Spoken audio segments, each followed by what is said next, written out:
por que mesmo eu escolhi medicina? Para cuidar das pessoas, não foi? Sim, claro. Mas é muita coisa. Não vai sobrar tempo para mais nada? Não precisa mais ser assim. Você vai ver. A Afya é o maior hub de educação e soluções digitais para médicos. Acompanhamos toda a sua jornada, do sonho à formação, da formação à prática, da prática à realização. Afya, viva o melhor da medicina. Olá, eu sou Antônio Timóteo, repórter especial da Exame em Brasília, e hoje nós estamos aqui no Senado Federal, conversando com o senador Humberto Costa, hoje presidente da Comissão de Assuntos Sociais do Senado Federal e vice-presidente da Comissão sobre Mudanças Climáticas, uma comissão mista do Congresso Nacional que reúne deputados e senadores, para batermos um papo aqui para esse nosso grande especial, no mês do ESG, para conversarmos um pouquinho sobre a transição para uma economia de baixo carbono. Senador, boa tarde. Boa tarde, é um prazer. Senador, obrigado por nos receber aqui para a gente conversar um pouquinho. Queria começar o nosso bate-papo, senador, o senhor contando um pouquinho qual é o papel do Legislativo nesse debate nacional e nesse debate global sobre a transição energética, mudanças climáticas. O Brasil hoje é testemunha ocular desse processo. A gente está vivendo uma grande tragédia no Rio Grande do Sul. Se o tema já estava em discussão, agora a gente precisa ainda mais acelerar esses debates. Sim, mas na verdade sempre é bom dizer que aqui no Parlamento, que cumpre um papel importante na definição especialmente da regulação de vários desses segmentos da atividade econômica voltados para uma economia de baixo carbono, é que nós temos posições aqui dentro que são favoráveis a um processo de transição como esse, que tem contribuído para que nós possamos estabelecer mercados regulados e que possam fazer parte de um novo tipo de economia, mas, por outro lado, nós temos também setores importantes que têm uma visão negacionista em relação ao problema das mudanças climáticas, que querem uma economia que continue a utilizar de forma, eu diria até exagerada, os recursos naturais de que nós dispomos, até porque são recursos finitos, né? Então se estabelece aqui uma grande disputa política entre esses dois modelos, essas duas propostas. E o Congresso, ao mesmo tempo que tem tido avanços importantes, por outro lado também tem aberto a possibilidade de que retrocessos eles sejam conseguidos. E hoje, especialmente, essa contradição nesse campo entre o que pensa o governo, como age o governo e como a maioria do Congresso tem agido. Ótimo, isso é interessante. Como é que se dá esse debate legislativo aqui na casa, senador? O governo tem sido um catalisador de propostas. Queria que o senhor contasse também um pouquinho para a gente sobre o surgimento dessa comissão mista que trata do tema, né, das mudanças climáticas. Qual a importância da gente ter esse debate no legislativo? A Comissão Mista de Mudanças Climáticas, ela é já da segunda década do século XXI. Ela reúne senadores e deputados, ela tem mandatos de 1 ano aproximadamente e trata de temas importantes, como o próprio tema das mudanças climáticas, esse debate que é profundamente surreal, que é o debate entre quem acha que existem as mudanças climáticas e aquecimento global e quem não acha que existam. Mas, ao longo desse tempo, ela contribuiu com alguns momentos importantes do Parlamento. A elaboração de um novo Código Florestal, a discussão sobre inúmeros projetos e inúmeras ações que o Congresso debate. Agora, é importante ressaltar, inclusive, que essa comissão ela não tem um papel legislativo importante. É uma comissão mista, que por ela não passam projetos que vão ser votados na Câmara ou no Senado, mas que ela é um espaço muito rico de debates políticos e de acúmulo de conhecimento para que a Câmara e o Senado, separadamente, possam discutir realmente os projetos que são apresentados, seja pelo governo, seja pelos próprios parlamentares. Tivemos, inclusive, um processo em que essa comissão ficou inativa por aproximadamente 3 anos, né? Só agora, recentemente, é que nós voltamos a reuni-la, houve uma renovação dos seus quadros, novos presidentes foram eleitos, ela já teve condição de participar do processo da COP. Nesse momento, nós estamos trabalhando alguns temas importantes, como, por exemplo, o tema da desertificação no semiárido brasileiro. Houve um acompanhamento da comissão em relação a essas enchentes que aconteceram no Rio Grande do Sul, assim como as mudanças que estão acontecendo no Pantanal devido a esse processo acelerado de degradação. Então, ela cumpre um papel importante, especialmente em catalisar um debate junto à sociedade, não é? E nós esperamos que, nesse mandato desse ano, a comissão possa se envolver muito fortemente em alguns temas, né? Por exemplo, esse tema das tragédias climáticas que nós estamos vivendo, né? Eventos climáticos extremos. Vivemos no ano passado uma seca na região amazônica, esse ano enchentes em vários lugares, né? Esse processo de desertificação no Nordeste que se acelerou, e nós temos, portanto, uma pauta muito importante, muito interessante. E no Senado e na Câmara, no Congresso Nacional como um todo, temos muitas matérias nessa área, tanto algumas que representam avanços para a preservação ambiental, para esse plano de transição ecológica, e outras que trabalham fortemente para ampliarmos essa degradação, tendo o interesse econômico como a base que move essas pessoas, esses partidos, enfim. O senhor nos citaria algum desses projetos de ambas as correntes de pensamento? Sim. Nós temos hoje, em relação aos que são defensores da ideia de que não existe mudança climática nem aquecimento global, hoje nós temos 25 projetos e mais 3 emendas constitucionais que, se aprovados, vão produzir um processo de degradação ambiental ainda mais grave. Vou dar alguns exemplos. Projeto que reduz a área de preservação florestal na Amazônia. Se sai de 65% das áreas preservadas para 50%. Tudo isso no interesse de alguns segmentos que querem substituir a mata virgem por pastos para os animais, para a prática da pecuária. Tivemos esse ano a aprovação de uma lei que libera de forma nunca vista no Brasil a utilização dos agrotóxicos, não é? Temos propostas que levam à eliminação de mata nativa em propriedades que têm especificamente uma área de preservação ambiental. Temos projetos que interferem diretamente no que ainda resta de Mata Atlântica. Agora mesmo estamos discutindo uma proposta que quer tirar do controle da União as áreas costeiras e ribeirinhas do Brasil, essa chamada PEC das praias, mas, por outro lado, outros projetos também têm caminhado, né? Todos esses que mexem com a transição energética, possibilitando, por exemplo, que o Brasil seja um país pioneiro na questão da produção dos combustíveis do futuro, tipo o diesel verde, onde agora mesmo na refinaria Abreu e Lima, nessa fase de expansão, vai ser exclusivamente dedicada à produção do diesel verde, a produção do etanol, que tem avançado e que tem sido progressivamente mais utilizado, essa perspectiva da produção do hidrogênio verde.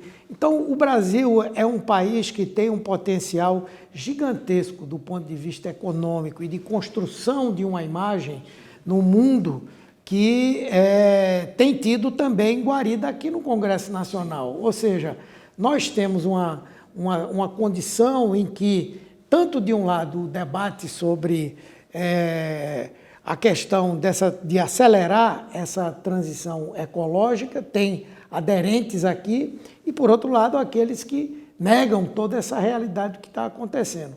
E aí uma coisa importante, a opinião pública tem um papel decisivo na definição de qual desses rumos nós vamos tomar. Temos conseguido também avanços importantes, como eu falei. O senhor não mencionou um projeto que parece muito interessante, é um debate global, que é a regulação do mercado de carbono, Sim. de emissões. Como é que o senhor vê esse debate no Brasil e a experiência internacional? A gente tem uma legislação europeia que foi construída, o Brasil está debatendo isso internamente. Como é que o senhor avalia esse debate? Bem, nós já tivemos um primeiro debate que aconteceu na Câmara, se estabeleceu uma regulação que tem muitos pontos bastante positivos, essa regulação de um mercado de carbono que vai na linha da orientação internacional de nós termos uma possibilidade de que aqueles que desenvolvem atividades com muita emissão de gás carbônico possam adquirir créditos daqueles que atuam economicamente em atividades que não geram, são inclusive não atingem sequer aquela meta máxima permitida da utilização do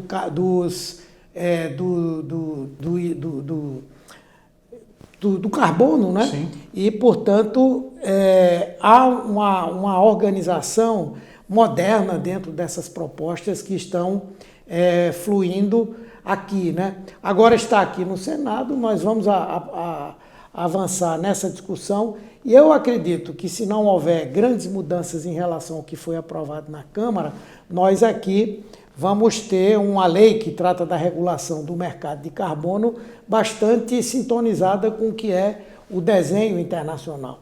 E que, inclusive, tem despertado muitos interesses, né? Dos Sim. empresários brasileiros, mas Com também certeza. dos empresários de outros países e que vai permitir que nós avancemos fortemente para que o Brasil seja um exemplo importante e, com isso, seja capaz de captar investimentos importantes para o país. Ótimo. O Brasil revisou ali as suas metas de emissão de carbono, né, assim que o presidente Lula tomou posse. E há um debate, me parece que já no governo, de uma nova revisão, de que o Brasil tenha metas mais ambiciosas para reduzir as emissões. Como é que o senhor avalia isso? A gente tem espaço? Nossa matriz energética nos favorece nesse sentido? Onde é que a gente precisaria concentrar esforços para reduzir as emissões de poluentes no país? Eu sou daqueles que acham que nós temos ainda muito por caminhar, temos grandes potenciais, né? O Brasil é um país privilegiado e, ao mesmo tempo, um país que fez opções lá no passado por um tipo de matriz energética que hoje é muito valorizada, né? Sim. Nós hoje temos a produção de energia elétrica a partir daquelas centrais hidrelétricas, né? Grandes centrais, mas também as pequenas centrais de produção hidrelétrica que precisam de uma regulação específica para avançarem ainda mais. Nós temos uma matriz energética que vem crescendo fortemente, que é a da energia eólica, também a da energia solar. Nós somos produtores de etanol, nós estamos desenvolvendo o combustível moderno para a aviação. Então nós temos um potencial, eu diria que um potencial gigantesco, né? E que se soma aí à produção solar, os parques de energia solar do Brasil também avançaram bastante. E nesse sentido eu acho que nós vamos ocupando um papel importante em estabelecer esse controle da emissão de gases do efeito estufa. Mas as coisas muito importantes no curto prazo, o governo também está procurando fazer. Nós conseguimos reduzir significativamente o processo de desmatamento na Amazônia. O desmatamento ainda é uma das principais causas do crescimento da produção de gases de efeito estufa.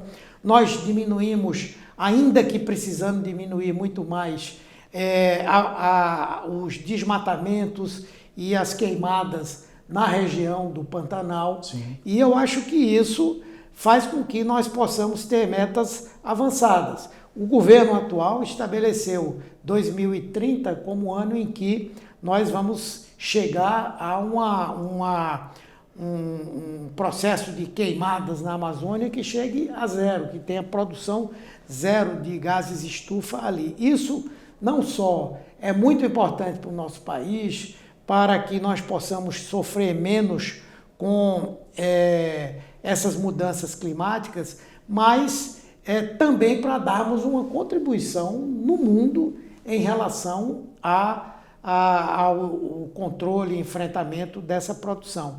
Então, eu acho que o Brasil tem tudo, e o Executivo está consciente disso, para dar um exemplo de que é possível estabelecer esse controle. O senhor mencionou a Amazônia e o debate de transição energética global, esse debate mostra que o crescimento do uso de energias sustentáveis ainda será acompanhado pelo uso de combustíveis fósseis, né, o petróleo sobretudo. E há um debate no Brasil sobre a exploração de petróleo lá na foz do Amazonas. Como é que o senhor avalia esse debate? Ele precisa ser enfrentado? A Petrobras tem vocalizado esse debate e tem dito que há condições da gente fazer uma exploração que preserve o meio ambiente. Eu queria que o senhor, como é que o senhor está acompanhando esse debate? Como é que o senhor avalia isso? Eu acho que, infelizmente, ainda durante um bom tempo, nós, que eu digo o mundo, sim, vai depender dos combustíveis fósseis, né? Uhum. E, obviamente, que economicamente essa é uma atividade ainda muito importante.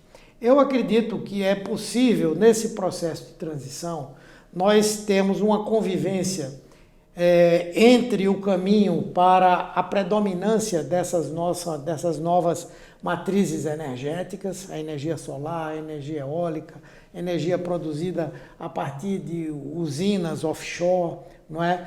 O hidrogênio verde, o diesel verde, enfim. Mas, por outro lado, tomando-se todos os cuidados possíveis e imagináveis, nós ainda temos a exploração do petróleo. Até porque essa nova fronteira que se abriu é uma fronteira na região amazônica, onde boa parte da preservação que nós fazemos está ali, onde engatinha ainda uma economia sustentável a partir da produção agrícola, daqueles elementos que compõem a floresta e que hoje sim, são economicamente bastante viáveis, a produção de açaí, por exemplo, a produção sim, de cacau, mas que leva um tempo para que isso, inclusive também da utilização da biodiversidade, a indústria farmacêutica, sejam expressivos economicamente. Sim. Então, eu acredito que se nós ainda vamos ter um grau de dependência importante dos combustíveis fósseis, por que não nós não darmos alternativa, nós darmos a oportunidade que a região norte, que é tão importante no processo da preservação, possa ter uma atividade econômica que lhe renda recursos e que possam, com esses recursos, enfrentar a pobreza, enfrentar a desigualdade, levar ao desenvolvimento. Interessante. Eu queria entender, senador, como é que o senhor resume um pouco esse nosso caminho para essa transição para uma economia de baixo carbono. Então, assim, a gente mencionou aqui no nosso papo, a gente já tem uma matriz energética limpa, né? Essa decisão tomada lá no passado por produzir energia elétrica, sobretudo, a grande maioria da nossa energia é hidrelétricas. A gente está fazendo esse trabalho para aumentar o uso de energias renováveis, eólica e solar. A gente também tem o etanol da cana-de-açúcar, mas também o etanol de milho está surgindo como uma alternativa no Brasil, né? Sobretudo na região do Mato Grosso, e ao mesmo tempo essa convivência com essa matriz energética, os combustíveis fósseis. O senhor entende que a gente está no caminho certo? Nós precisamos ainda de alguma regulação específica? Onde é que o senhor acha que estão os detalhes necessários para a gente avançar nessa pauta, nessa agenda? Eu acho que nós estamos avançando, né? E hoje a tarefa principal é exatamente nós termos um processo que defina claramente como vai se dar a regulação dessas atividades. Até para que isso incentive o interesse de investidores nacionais e internacionais para aplicarem esses recursos no Brasil. E eu acho que isso, tanto o governo quanto o Congresso Nacional, tem cumprido um papel. Veja que nessa discussão que trata mais especificamente da economia de baixo carbono, o Congresso Nacional não tem negado ao Executivo a aprovação de projetos importantes, como nós falamos aqui, a regulação do mercado de carbono, Sim. que já foi votado na Câmara, já está aqui no Senado e eu acho que deve ser votado ainda esse ano. Então, eu diria que nós estamos num caminho certo, podemos acelerar um pouco esse passo, mas para isso nós temos que levar em consideração que nós temos um Congresso que é extremamente plural e onde há um peso muito importante desses setores que têm uma visão, digamos assim, de uma economia nos moldes passados, né? Mas eu creio que avançando-se na regulação, a gente vai conseguir avançar bastante. Onde a gente vai, fora do Brasil, o que a gente sempre escuta é do interesse de empresas que querem investir aqui, de fundos de pensão que querem investir aqui. A própria comunidade internacional já começa a estabelecer muitos limites para, por exemplo, consumir produtos de países que não têm matrizes energéticas mais sustentáveis. Então, acho que nós estamos num caminho certo. Precisaria acelerar um pouco mais e, para isso, é importante avançar nos entendimentos e acordos no Congresso Nacional, já que o governo não tem maioria aqui. Eu queria que o senhor contasse um pouquinho sobre a experiência que o senhor teve na COP no ano passado, como é que foram os debates lá e as expectativas para a COP no Brasil. Bom, foi uma experiência bastante rica, não é? Nós tivemos a oportunidade ali de ter um contato, um intercâmbio que ele se faz desde empresas. Muitas empresas participavam, corporações, associações que representam empresas importantes do Brasil e do mundo. Então, esse contato é importante. Contatos com governos, também muito importante. Vários governos, vários países estabeleceram ali os seus escritórios, né? E ali nós podíamos ter contato com gente da academia daqueles países, com parlamentares, com representantes do governo, com cientistas, com empresas, e com isso a gente poder fazer essa troca de experiências, esse intercâmbio. A própria participação da sociedade civil é muito grande. Acho que em qualquer outro tipo de articulação não há o mesmo nível de participação da sociedade civil como nessas conferências relativas ao clima, não é? Acho que o Brasil teve bom desempenho, por exemplo, na COP, tanto do ponto de vista do governo, apesar de que era um governo ainda no início, né, um ano de mandato aproximadamente, mas o Brasil conseguiu, inclusive, ser uma referência, ocupar um papel de liderança. E eu espero que na COP do ano que vem, que vai ser aqui no Brasil, e só isso já cria uma expectativa muito grande, Sim. nós possamos estar à frente desse processo de luta para que essa transição ecológica aconteça. E eu acredito que nós vamos estar bem para isso. Acredito que boa parte desses projetos que nós temos como muito importantes para desenhar um novo perfil da economia brasileira estejam todos aprovados, que seja um mercado com regras bastante claras e, principalmente, eu espero do outro lado que esses projetos que caminham por um rumo de desprezar tudo isso que hoje é importante globalmente, não tenham conseguido avançar. Eu acho que se nós tivermos esse equilíbrio, eu não tenho dúvida que o Brasil, mais uma vez, vai ser principal protagonista desse debate no campo internacional. Ótimo. E aproveitando esse gancho do internacional, o senhor também é membro do Parlasul. Eu queria entender como é que o Mercosul está tratando desses temas de transição energética, como é que tem sido esse debate ali no parlamento do Mercosul e que iniciativas a gente pode esperar a nível de América do Sul para contribuir para essa transição energética? Olha, do ponto de vista do Parlasul, o Parlasul tem algumas limitações institucionais muito grandes. Sim. Diferentemente do Parlamento Europeu, as decisões do Parlasul, elas não são decisões imperativas para os países. Infelizmente, ele termina se transformando num espaço de debate, de discussão, de sugestões para o Mercosul e para cada um dos seus países. Mas o debate político sempre é algo muito importante, porque vai ganhando as mentes das pessoas, vai construindo uma nova visão de como pensar o mundo e o próprio Mercosul. Já em relação ao Mercosul em si, sim, aí há avanços. O Brasil tem procurado avançar nesse sentido, puxado o estabelecimento de acordos que levem em consideração, do ponto de vista econômico, do ponto de vista social, do ponto de vista cultural, esse debate sobre a preservação do meio ambiente, a produção de matrizes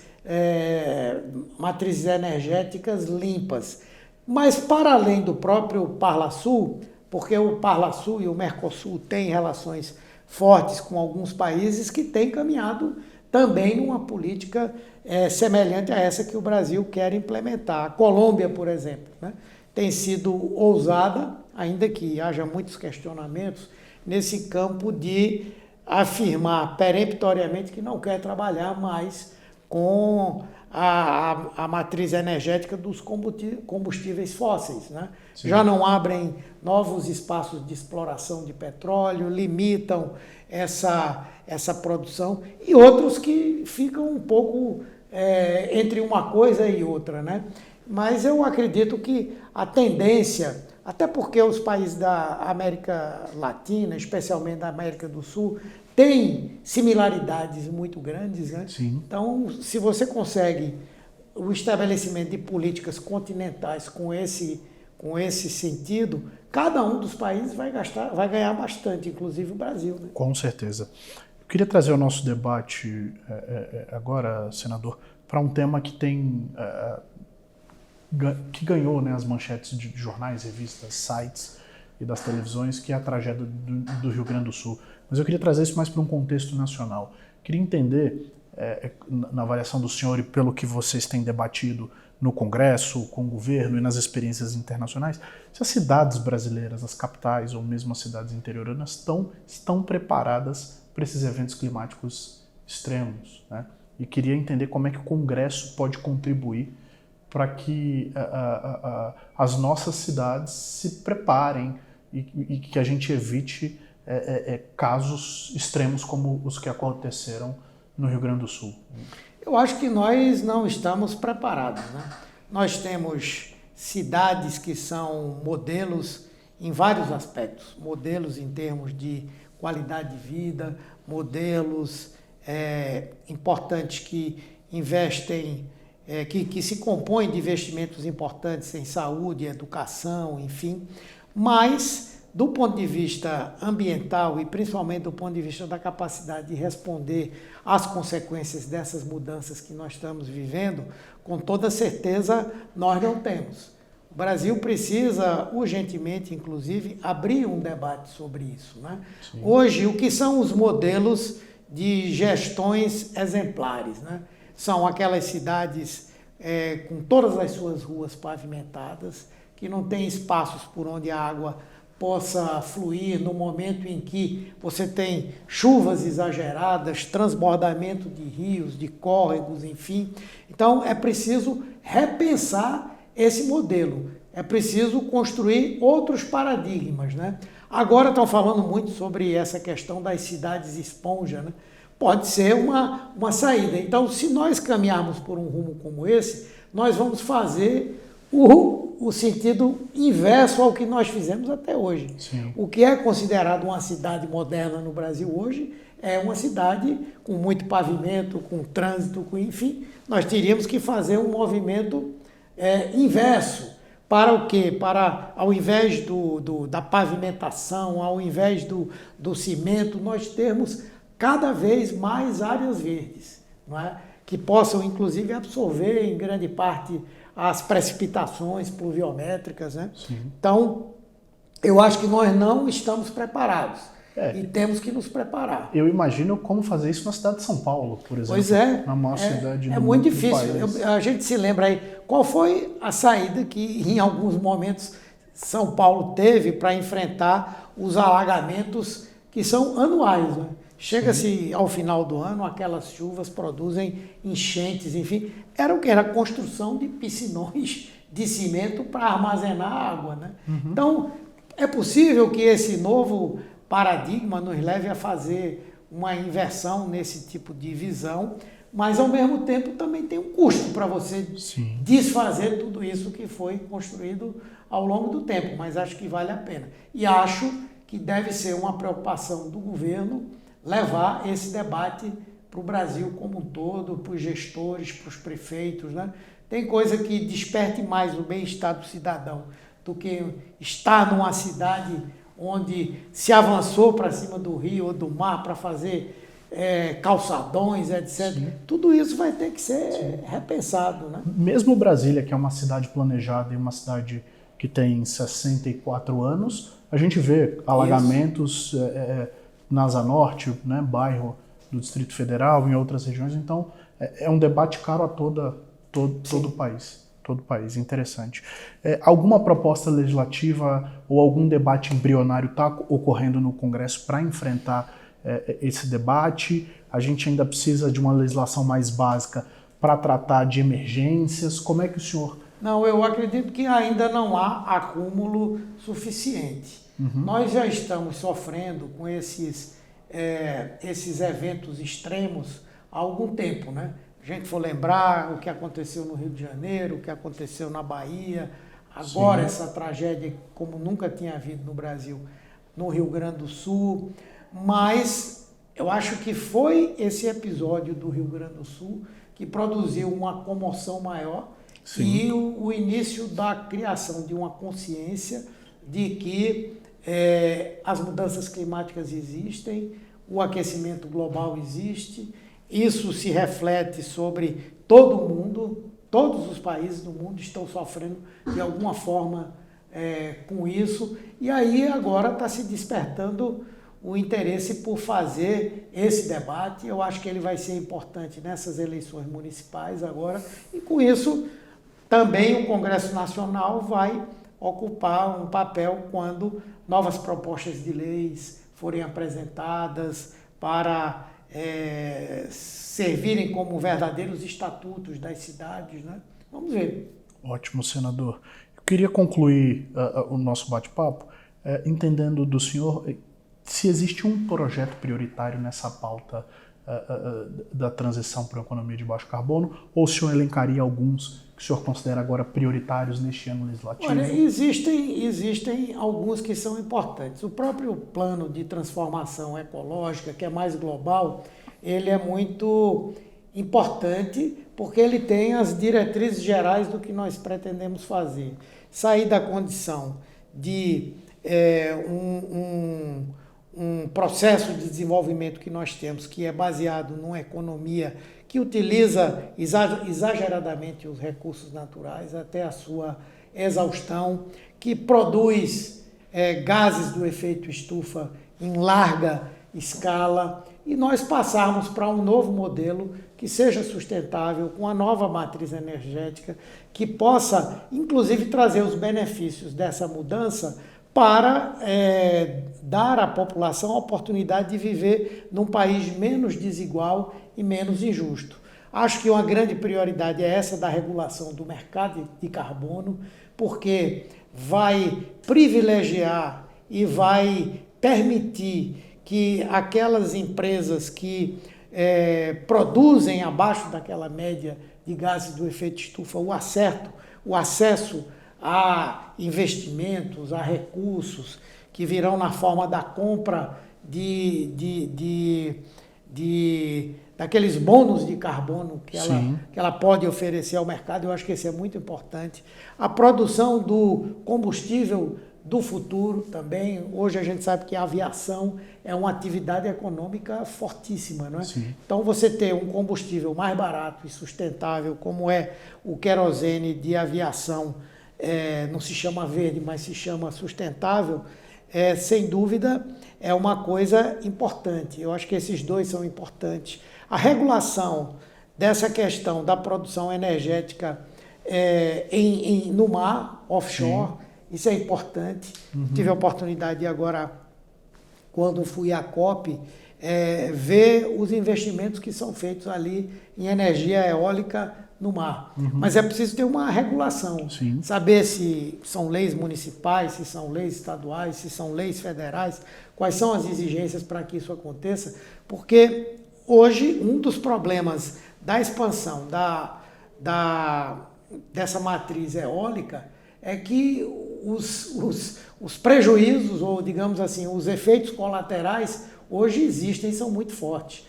Desde o fato de que as terras que pertencem a pequenos produtores, elas terminam sendo adquiridas por essas empresas, o funcionamento daquelas hélices que produzem a energia alteram o próprio meio ambiente, alteram, por exemplo, a presença de animais que são caçados pelos trabalhadores ou de outros animais que produzem economicamente para eles.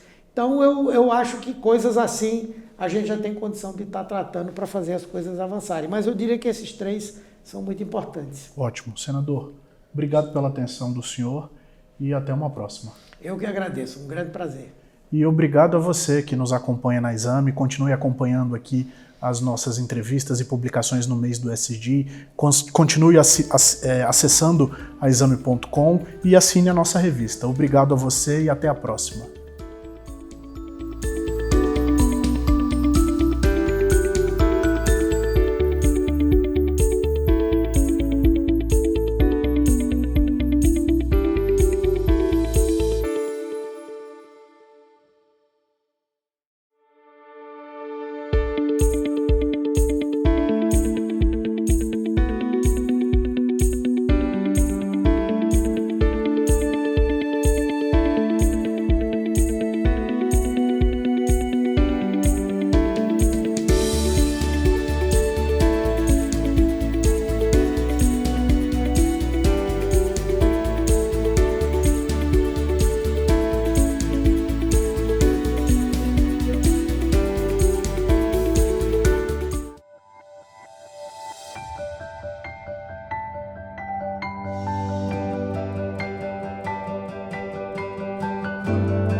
Olá a todos e a todas, estamos aqui para mais um painel do nosso ESG Summit.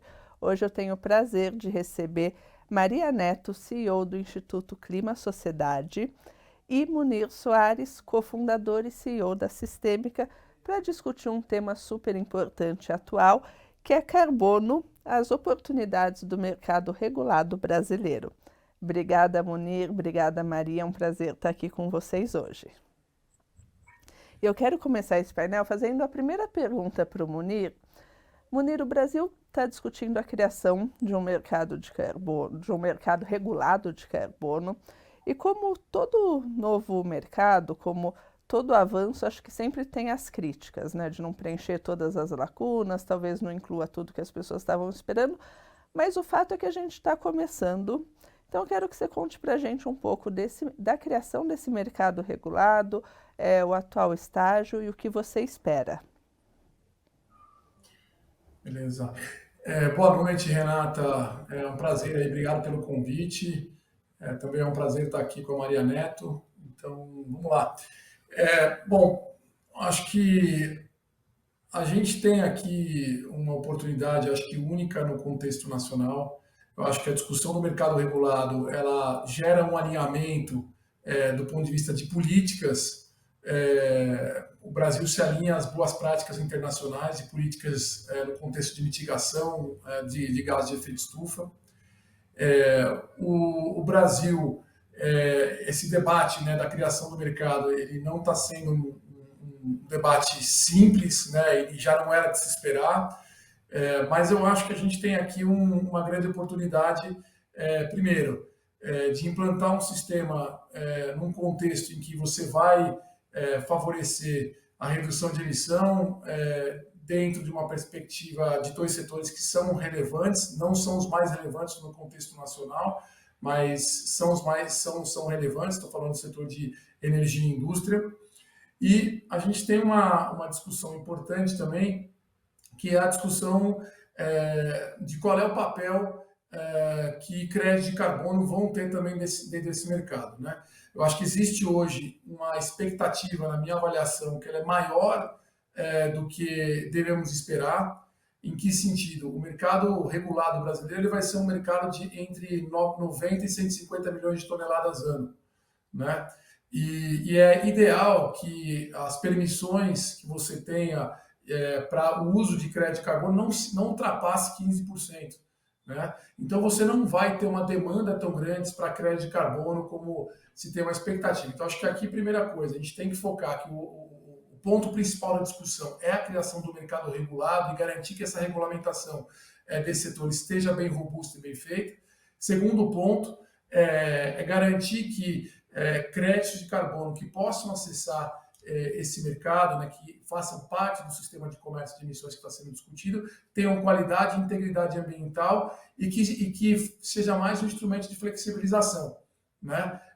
E para isso, eu acho que a gente tem aqui um ponto importante, que é pensar um pouco, né, quais são os critérios, né, que a gente deve ter desses créditos de carbono para que eles possam acessar o mercado regulado.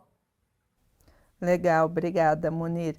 E Maria, quando a gente pensa em projetos de crédito de carbono, muitas vezes a gente também pensa em financiamento de longo prazo. Acho que um exemplo disso seria o reflorestamento de áreas degradadas.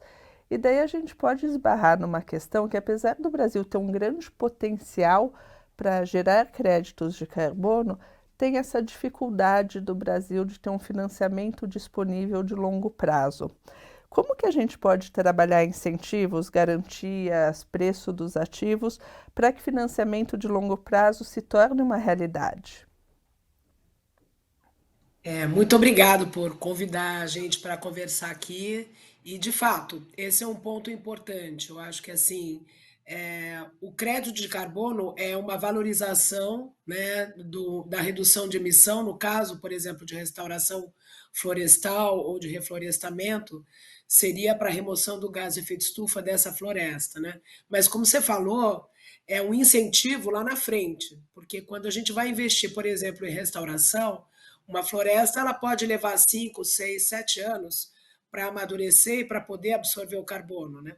Então, existem muitos riscos, de fato, apesar da gente ter um enorme potencial, existem muitos riscos que ficam concentrados em quem faz o investimento, porque você lá no começo investe para esse ativo que vai eventualmente acontecer em alguns anos, com alguns riscos, por exemplo, que a floresta poderia queimar no meio do caminho, né? Então é importante, junto com uma política de regulação que é extremamente importante, porque a gente precisa ter um certo marco jurídico e entendimento do que é o crédito de carbono, como é que ele é comercializado, o que é permitido comprar ou não, mas, ao mesmo tempo, também, mesmo com esse preço do ativo do crédito de carbono, é importante também criar incentivos, por exemplo, para poder permitir que aquele investidor, aquele desenvolvedor de projeto que vai fazer, ele possa, por exemplo, ter algum seguro, né, para essa potencial perda no caso de queimar, por exemplo, no meio. De compartilhar o risco também com o comprador. Então, existem diferentes formas. Por exemplo, em outros mercados, já existem pilotos, por exemplo, em que bancos reconhecem o crédito de carbono como uma garantia e que o desempenho de um projeto possa ser garantido também, né? Então, a gente poder pensar em instrumentos de oferecimento, por exemplo, de garantias de segundo piso, ou seja, de um banco de desenvolvimento que pudesse reconhecer o crédito de carbono como recebível, né? Isso pode facilitar o desenvolvedor de projeto acessar financiamento. Portanto, é muito importante, além do marco regulatório, da gente desenvolver o mercado, de criar também um ambiente de negócios e de promover inovação financeira para que isso, de fato, possa ser escalado. Obrigada, Maria. E, Munir, quando a gente pensa no papel do Brasil na sustentabilidade global, vamos chamar assim, a Amazônia ela sempre sempre é um grande ponto de discussão. E hoje a gente vê cada vez mais grandes empresas internacionais comprando créditos de carbono de projetos na Amazônia no mercado voluntário. Eu queria que você atualizasse a gente um pouco, contasse um pouco para a gente as discussões envolvendo REDD, restauração florestal, e quais os pontos que, na sua opinião, eles podem ser destravados para fazer com que os créditos da Amazônia sejam mais valorizados e ajudem também na preservação da floresta. Não, Renata, acho que é super importante. A gente tem trabalhado bastante na região da Amazônia, acho que a gente tem um compromisso com esse território. Eu acho que aqui a gente tem enfrentado importantes desafios, acho que é fundamental a gente olhar para eles. Primeiro ponto, assim, se agora há pouco eu falei que do mercado regulado, acho que a grande oportunidade do Brasil, ela tem duas avenidas. Uma é dentro do Acordo de Paris, que a gente tem visto aí um desafio grande de regulamentação, né, dos dispositivos 6.2 e 6.4, mas no mercado voluntário a gente tem um papel e um interesse enorme no contexto brasileiro. Tá? E aqui sim a demanda é significativa. Só para dar um número para vocês, a gente fez uma comparação de quanto que a aprovação do mercado regulado ia alterar na demanda e praticamente não mexeu nos nossos modelos. Então, isso mostra o quê? Que a grande oportunidade está no mercado voluntário. E quais são os desafios que a gente tem aqui no contexto da Amazônia? Primeiro, o interesse pela região amazônica já está dado, os investidores querem. Né? Então, invariavelmente, a gente às vezes apresenta até um projeto de Mata Atlântica, os investidores não, mas eu quero olhar a Amazônia. Aí, quando a gente começa a falar de Amazônia, aí os desafios começam a surgir, aí o investidor começa a cair um pouco na real. Porque a gente tem desafios de ordem logística, de território, de como é que a gente vai planejar, por exemplo, um projeto de restauração em regiões que, às vezes, você, por mais que você vai gerar um número de empregos, você, às vezes, vai ter uma dificuldade de manter esse trabalhador na região, no projeto de restauro. Você tem, por exemplo, a Maria Neto falou um pouco dos problemas aqui de financiamento, a gente tem enfrentado problemas de financiamento de toda a sorte, quer dizer, desde a garantia, o seguro de performance, quer dizer, são desafios significativos também. E uma outra coisa que tem sido muito significativa é um processo de revisão constante de metodologias. Né? A gente acha que é importante você ter uma estabilidade regulatória no contexto do desenvolvimento dos projetos. Né? Hoje você tem revisões que, em muitos casos, a gente considera que são extremamente importantes, necessárias, como que foi, por exemplo, a revisão das metodologias de REDD, né? Mas você tem uma imprevisibilidade porque a organização certificadora não tem cumprido os prazos que ela mesma coloca, e quando você vai olhar, por exemplo, a metodologia de reflorestamento, ela tem incerteza em relação a quanto você vai gerar. Né? Então, você começa também a trazer mais uma incerteza que é, bom, legal, eu vou colocar aqui 1 milhão, 2 milhões, ou 20, ou 400 milhões, quanto é que eu vou gerar de crédito de carbono efetivamente? Né? Então, esse é um desafio, e aí você tem que recorrer a modelos de negócios em que, às vezes, você vai vender um hectare restaurado, mas que, às vezes, o investidor está querendo saber do crédito. Então, tem um desafio aqui também de como é que encontrar esse ângulo, né, para trazer um conforto para os investidores e até para a gente também que está alocando capital, como é que a gente vai fazer para avançar nessa agenda. Legal, obrigada, Munir. E, Maria, a gente está aqui falando de mercado regulado de carbono, essa agenda avançando no Brasil, mas a verdade é que a gente já vê muita pressão fora do Brasil, fazendo com que essa agenda avance aqui dentro, né? Mesmo antes da criação do mercado regulado, um exemplo disso são as regras da União Europeia que estão forçando um aumento, por exemplo, da rastreabilidade da agropecuária brasileira. Como que você vê essa pressão de fora influenciando no mercado brasileiro? Eu acho que essa tendência global de começar a valorizar os ativos verdes é uma tendência importante. O Brasil, a gente sempre diz, tem uma vantagem comparativa, mas ela precisa se transformar numa vantagem competitiva. E para isso acontecer, é importante a gente poder ter melhores métricas, considerar também valorizar mais os nossos ativos sustentáveis. E, de fato, o mercado de carbono é um potencial de monetizar, né? A redução de gás de efeito estufa, mas existem outras formas também, porque mais e mais a gente vai ver os produtos também tendo um conteúdo verde. No nosso caso, a nossa matriz energética sendo relativamente limpa, a gente tendo um potencial, por exemplo, enorme, justamente de aumentar a capacidade de remoção de gás de efeito estufa, as nossas soluções baseadas na natureza, não só no setor do agro e na Amazônia, mas em diversas outras oportunidades também, tem uma oportunidade de oferecer produtos e soluções a nível global. Agora, para isso acontecer, é importante, de fato, um pouco de mais de trabalho até com as próprias indústrias, o setor agro, para integrar essa maneira de calcular e de estimar as reduções de gás de efeito estufa e valorizar esses ativos, de novo, do ponto de vista de competitividade, da gente poder se posicionar melhor para mostrar que o produto brasileiro ele tem um conteúdo limpo. A gente ainda não está aí, mas eu acho que parte do movimento do mercado carbono ajuda justamente esse diálogo também, porque na medida que a gente vai desenvolvendo metodologias de monitoramento e avaliação, que as empresas começam a relatorar o que elas estão fazendo, as empresas começam a desenvolver também medidas de descarbonização, na medida que a Bolsa começa a valorizar também esse conteúdo do carbono, isso vai criando uma cultura no Brasil. E eu acho que a gente tem um enorme potencial, mas a gente ainda está longe. E essa é uma grande oportunidade, uma janela atual, que a gente precisaria dar mais valor, porque realmente o Brasil é um dos poucos países no mundo que tem uma vantagem competitiva importante comparado com outros países que eles têm matrizes energéticas muito mais sujas ou não têm também a vantagem que a gente tem de poder alavancar também soluções baseadas na natureza. Legal, obrigada, Maria.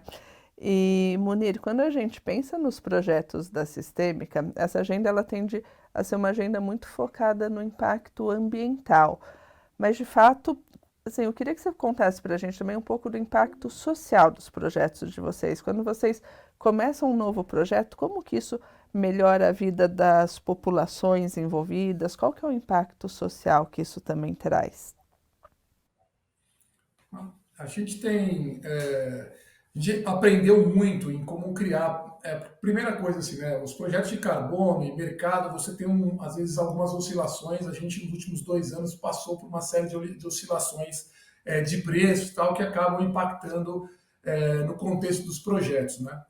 E aí, quando a gente vai pensar na dimensão social, a gente precisa ser capaz de manter, né, um fluxo de investimento desde o princípio do projeto, mesmo que ele vá aumentando ao longo dos anos com a maturidade do projeto. Então, a primeira coisa que a gente entendeu é que a gente precisava garantir fundos específicos, né? Então, todos os nossos projetos, a gente busca ter um processo de repartição contratual, em que a gente já garante em contrato um recurso específico que vai ser investido e que depois ele vai ser reembolsado com a venda dos créditos de carbono. Então, a gente usa capital proprietário para financiar, pelo menos por, às vezes, 24 meses ou até 30 meses, o investimento social inicial. Esse é um ponto fundamental. Segunda coisa que a gente acha importante, né? Não adianta a gente imaginar, né, que isso acontece muito, né, sobretudo em comunidades. Você tem que ter alguns pilares e construir um plano de uma visão com as comunidades. Então, um ponto que a gente faz é um esforço grande de governança, de gestão de recursos e um plano de investimento que é construído coletivamente a partir dos modos de vida e do bem viver das comunidades.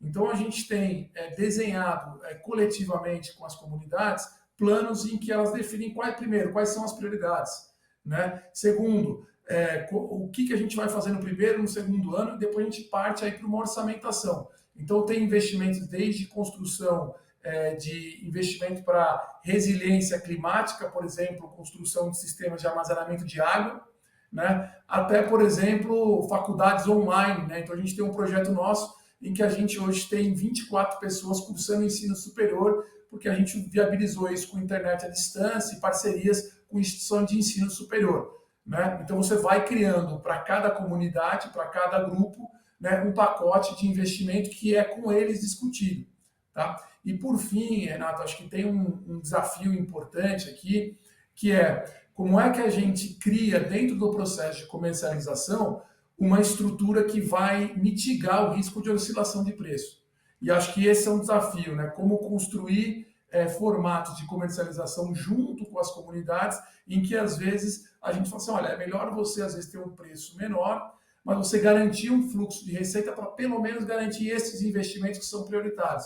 E esse é um trabalho constante do dia a dia que a gente tem feito e tem contado aqui com empresas e investidores que conhecem a proposta e que se identificam muito. E o último ponto que eu queria colocar é que a gente tem, em alguns projetos nossos, os próprios comunitários trabalhando. Então, só para te dar um exemplo, a gente descobriu agora 2 espécies, né, um cachorro vinadeiro e tal, que você tem pouco conhecimento do comportamento dessa espécie. Isso foi descoberto, não foi a gente, foi um trabalho coletivo em que o pessoal conhece a mata, foi entrando e falou, pô, essa espécie a gente não conhece, e agora estamos gerando um artigo científico também. Então, construir coletivamente também e gerar novas oportunidades de conhecimento e emprego também tem sido muito divertido para a gente. Tá? Muito legal. E, Maria, essa minha última pergunta para o Munir foi sobre a questão social. E quando a gente pensa nas mudanças climáticas, a gente fala muito de mitigação, mas talvez uma agenda mais do que urgente seja a agenda de adaptação. E é uma agenda também difícil, né? Porque assim, você tem que envolver vários setores. Conta pra gente um pouco dos desafios que, na sua opinião, quais devem ser os principais atores dessa agenda, como o ICS pode também ajudar nessa agenda e os principais desafios da agenda de adaptação, que dado que as mudanças climáticas são uma realidade, a gente como sociedade também precisa se preparar melhor para isso, né? Para evitar desastres sociais tão grandes como esse que infelizmente a gente está vendo no Sul. Então, infelizmente, justamente a situação hoje é que as mudanças do clima já estão acontecendo, que os eventos climáticos, em termos de frequência e intensidade, vão aumentar.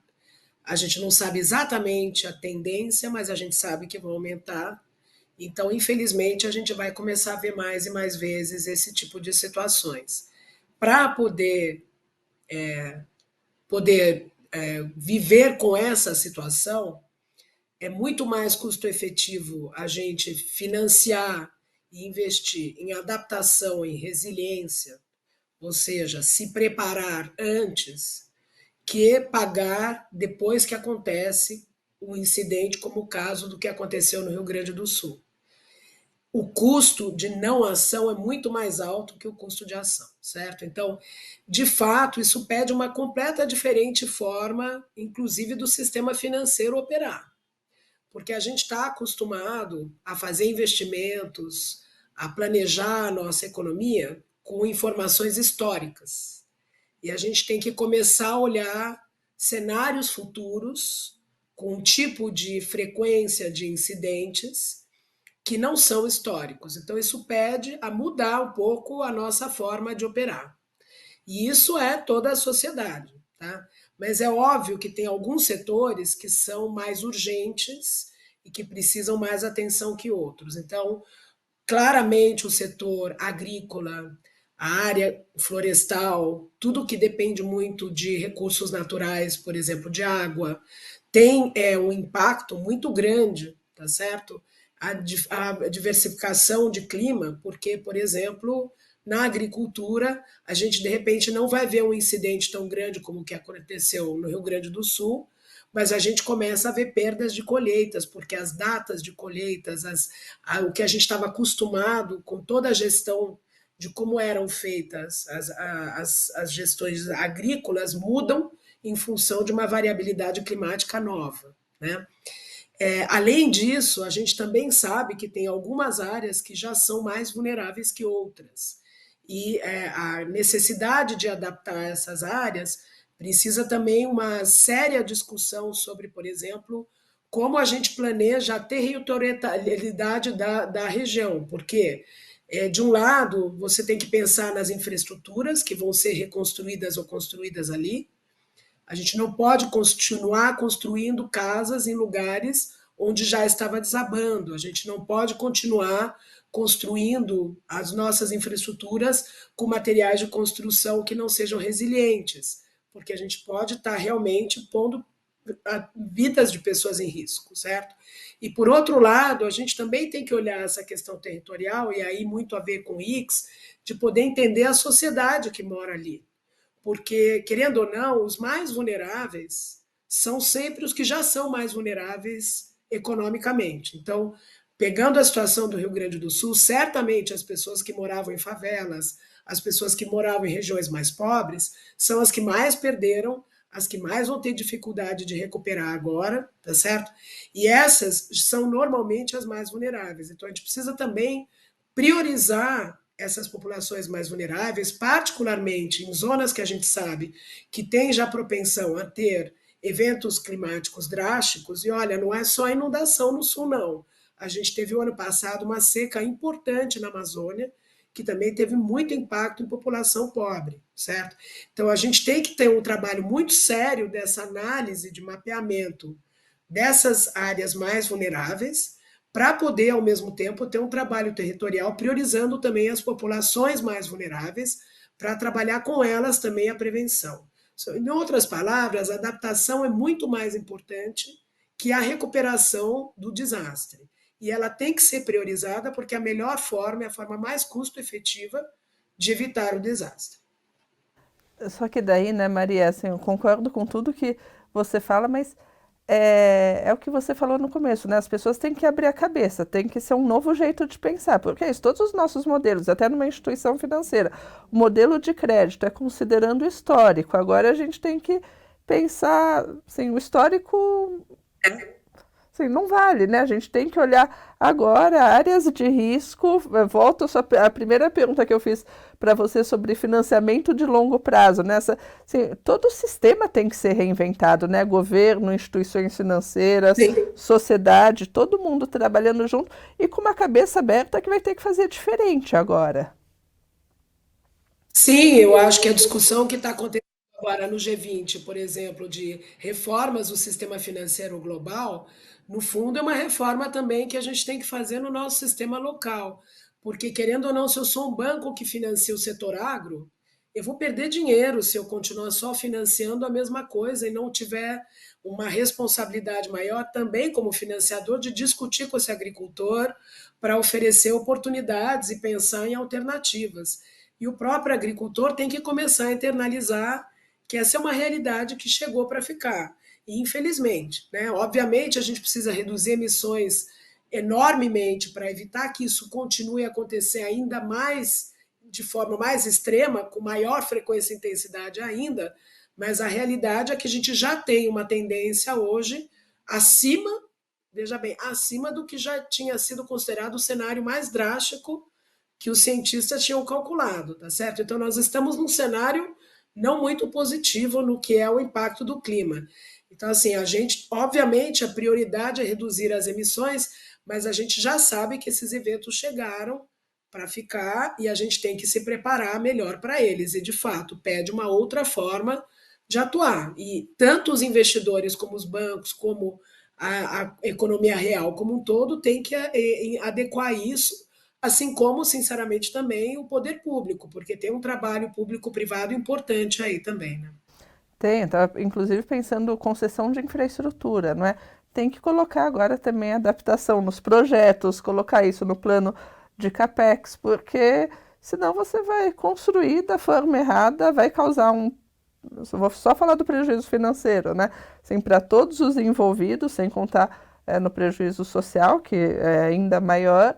E assim, não dá mais para ignorar isso, né? Quando a gente pensa em portos, estradas, aeroportos, acho que o que a gente está vendo no Sul é força maior, entende? Não é mais força maior, é um risco recorrente. Exatamente. Antigamente, num contrato de concessão, isso era visto como um evento que passava a cada 10, 15, 20 anos. Agora pode acontecer a cada 2, 3. E isso realmente precisa ser verificado com muito mais atenção, sobretudo para certas zonas e certos lugares onde já sabe que tem propensão. Legal, obrigada, Maria. E agora eu quero terminar esse painel fazendo a mesma pergunta para vocês dois. Vou começar com o Munir. Munir, ano que vem a gente tem a COP em Belém. O Brasil sempre, a gente fala do potencial do Brasil em liderar essa agenda climática, essa agenda de sustentabilidade. E a gente, de fato, precisa liderar pelo exemplo. O que o Brasil, na sua opinião, pode fazer nesses próximos 17 meses para chegar numa posição de líder de fato, não mais como potencial líder, mas exercendo o seu papel de liderança nessa agenda global?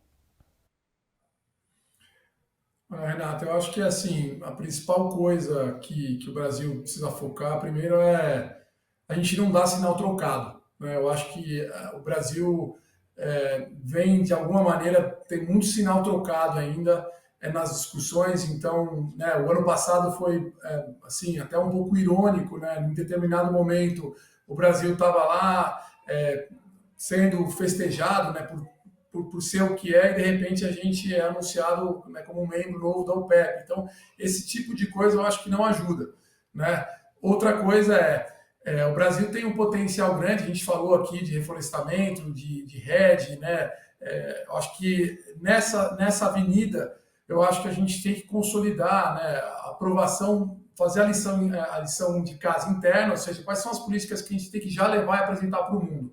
O mercado de carbono é uma delas, certo? Tem outras políticas que a gente precisa consolidar aqui, né? Que tipo de instrumentos que vão facilitar a bioeconomia, as florestas, né? Instrumentos financeiros que a gente pode vamos dizer, apresentar para o mundo soluções inovadoras e criativas. O Brasil fez isso. No setor de energia renovável, o Brasil desenvolveu, por exemplo, a política de leilões para energia renovável, que foi o benchmark mundial. Então, a gente sabe fazer esse tipo de coisa, certo? Então, que tipo de políticas que a gente pode levar para, aproveitando o patrimônio ambiental do Brasil, para, de fato, ser uma potência em restauro florestal? Acho que esse é um ponto importante. Então, fazer a lição de casa. E segundo ponto, é a gente ter alguns posicionamentos e uma clareza na comunicação do que o Brasil vai fazer em relação à sua transição energética.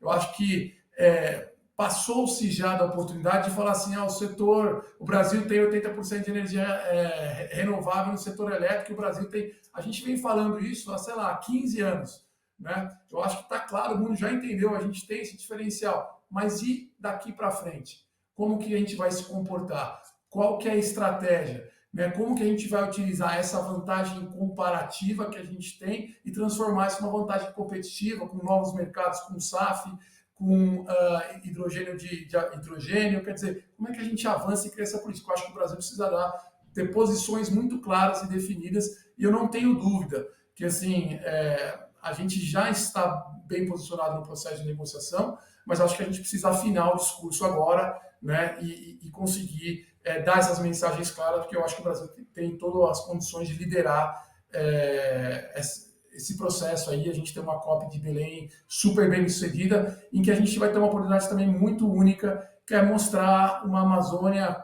né, com todos os seus desafios para o mundo. Eu acho que isso vai ser muito interessante também.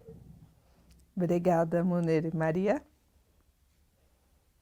Eu acho que o Munir disse tudo, mas então, só concordando com ele, e talvez complementar justamente essa questão de que o Brasil tem que liderar dando exemplo, né? Ele vai apresentar a sua NDC, as suas novas metas. Ele tem alguns planos ambiciosos, planos de transformação ecológica, etc., mas essas coisas têm que acontecer, a gente tem que ver coisas concretas acontecendo, a gente tem que começar a ver a implementação dessas políticas.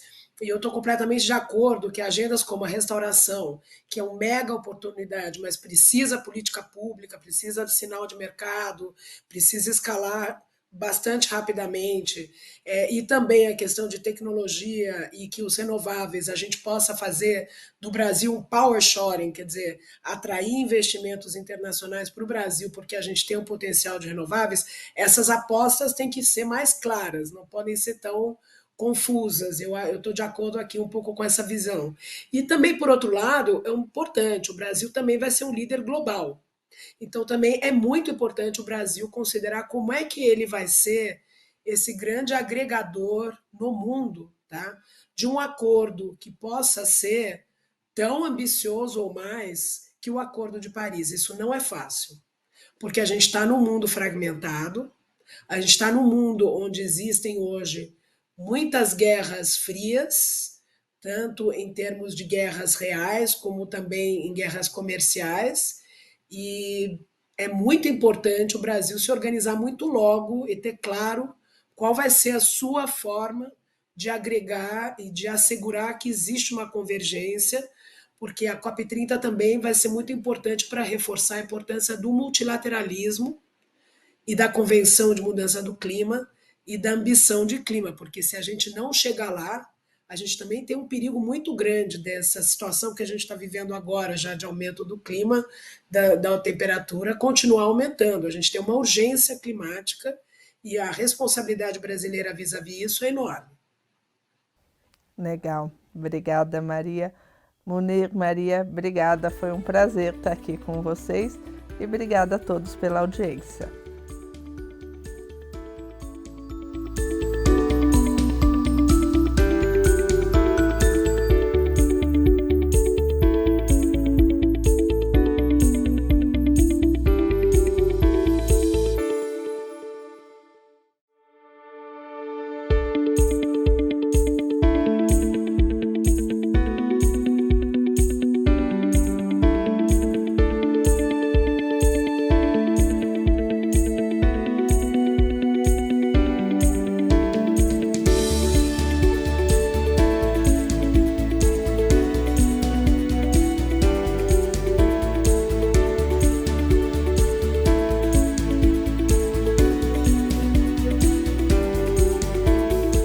A Cedro Mineração é especialista na extração, beneficiamento e comercialização do minério de ferro. Nossa atuação é pautada por investimentos em tecnologia, pesquisa e desenvolvimento de produção sustentável.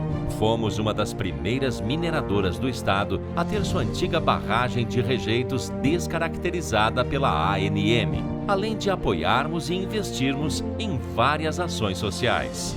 Cedro, na vanguarda da mineração.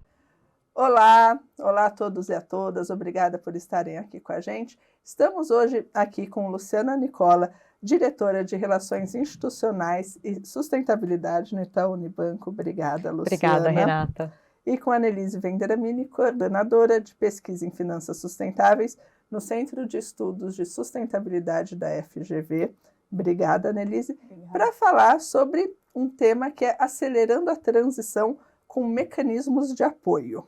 Eu quero começar fazendo a primeira pergunta para a Annelise. Annelise, quais são as principais possibilidades para as empresas quando a gente fala em finanças sustentáveis? Tá. Bom, primeiro acho que é importante a gente definir finanças sustentáveis, né? Porque hoje em dia a gente vive uma torre de Babel, vários termos se referindo a esse mundo da sustentabilidade. Então, finanças é quando a gente aplica princípios econômicos na alocação de dinheiro. E sustentabilidade é a gente buscar um futuro mais alinhado à capacidade de carga, né, do planeta e também considerando as questões sociais do nosso tempo. Então, quando a gente fala de finanças sustentáveis, a gente está falando de aplicar esses princípios econômicos. Eu estou reforçando aqui a história da aplicação dos princípios econômicos, né, porque não é ao nosso bel prazer, é com uma certa racionalidade, com uma certa lógica. Nessa agenda de transição para um mundo mais sustentável. Então, isso são finanças sustentáveis. Agora, as finanças sustentáveis se manifestam por meio de vários instrumentos possíveis. Então, a gente tem as finanças corporativas, que são as empresas pensando nos seus planos de investimento, nas suas... como que eu vou crescer, como que eu vou aumentar, né, a minha capacidade produtiva, que mercados que eu quero atender, enfim. Então, como eu vou financiar essa expansão, né? Então, por meio de capital próprio, e aí se a empresa, por exemplo, estiver usando os seus recursos próprios num projeto de redução de emissões ou num projeto de adaptação, ela está fazendo finanças sustentáveis. Outro instrumento é ela ir, por exemplo, para o mercado de capitais, né? Via dívida, então ela pode emitir um green bond, ou um social bond, ou um sustainability linked bond, enfim. Ou seja, ela pode usar instrumento do mercado de capitais, nesse caso o mercado de dívida, para financiar os seus planos, por exemplo. Ou ela pode ir para o mercado de equities, ainda dentro do mercado de capitais. Então, ela pode, se ela tem capital fechado, ela pode fazer um IPO e buscar aqueles investidores mais alinhados à agenda de sustentabilidade. Ou ela pode, por exemplo, dentro do mercado de crédito, buscar, né, recursos com os bancos para financiar essa expansão e também buscar o que se chama de green loans ou linhas de crédito que estejam voltadas para essa agenda de sustentabilidade. Então, existem hoje muitos instrumentos que estão alinhados a essa agenda de sustentabilidade agora. Qual o melhor instrumento? A gente precisa ter muita clareza que isso vai depender da estratégia da empresa e isso também vai depender da sua estrutura de capital. Então, não existe uma resposta única para todo mundo. Se a empresa é de capital fechado, se a empresa é de capital aberto, se ela tem balanço para obter mais dívida, ou se ela precisa, né, trazer mais recursos de investidores ou capital próprio. Então, isso tudo depende dessa estrutura de capital. Legal, obrigada, Annelise. E, Luciana, como que o mercado de finanças sustentáveis tem evoluído no Brasil? Bom, para você ter uma ideia, a S&P trouxe uma expectativa que só em 2024 a gente deve alcançar um valor entre o que é social, ambiental, né, os greens, os socials, os linked bonds e tudo mais, entre 45 e 55 bilhões de dólares, né? Isso significa que é muito recurso já alocado, mas ainda longe do que a gente precisa pensando em transição, principalmente a transição climática, né? Mas isso é uma tendência que deve crescer, porque com as taxonomias a gente começa a ter mais padronização e mais transparência, onde você consegue atrair mais investidores dispostos a alocar recursos para que isso seja possível, né? Acho que a Annelise trouxe uma questão super importante que, além do mercado de dívida e no Itaú BBA, a gente é pioneiro nisso, a gente, só o ano passado, a gente conseguiu ajudar na captação de 28 milhões de reais, em recursos, e a gente fez a emissão dos títulos soberanos de 2 bilhões de reais aqui no Brasil, né? O que a gente vê é que você tem, de fato, esses instrumentos que traz essa questão da dívida, de metas atreladas, então você tem que ter um grau de maturidade da empresa, para ele entender exatamente qual que é o plano, como é que vai ser a transição, mas hoje o crédito também tem sido indutor. A gente lançou em 2019 uma meta de 400 bilhões de reais para a gente potencializar setores de impacto positivo. Aí eu estou falando de práticas do agro sustentável, energia, educação, saúde, todos esses setores mais que trazem impacto positivo, né? E a meta é até final de 2025.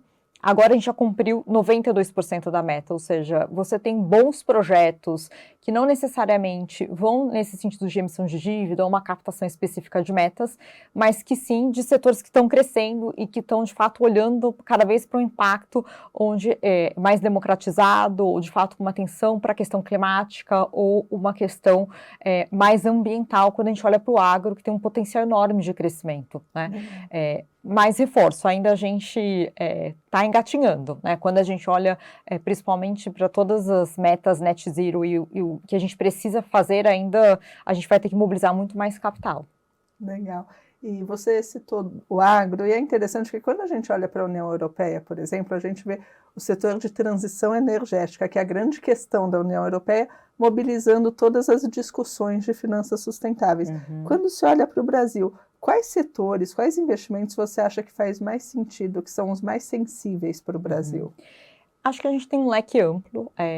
Quando você olha para o Brasil na questão energética, olhando para a questão de eletrificação em específico, obviamente que painel solar, energia eólica, é o que mais tem despontado, né? Porque a gente tem uma abundância grande e a gente também tem que ter uma preocupação, apesar da nossa matriz energética ela ser extremamente limpa, a gente precisa continuar nessa jornada e a gente tem que lembrar que a gente tem uma dependência grande de hidrelétricas e com mudanças climáticas e toda essa movimentação dos rios voadores, a gente não pode ter que acionar o termo para continuar mantendo a nossa matriz elétrica. Então, eu acho que tem uma preocupação que tem que ser contínua.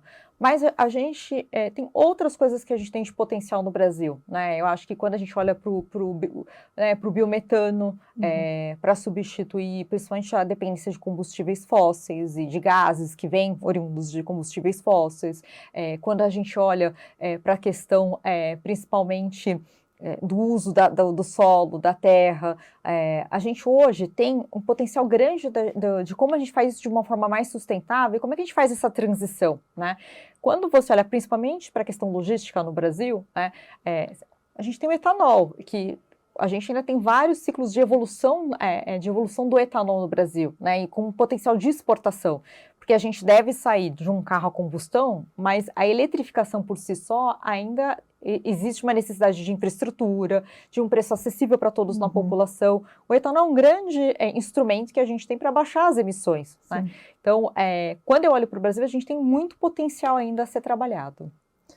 E, Annelise, quando a gente pensa nos investimentos sustentáveis, de modo geral, eles visam atender objetivos comuns para toda a sociedade, eles buscam padrões de excelência para atender esses objetivos. Por outro lado, a gente tem realidades e prioridades regionais que podem ser muito distintas.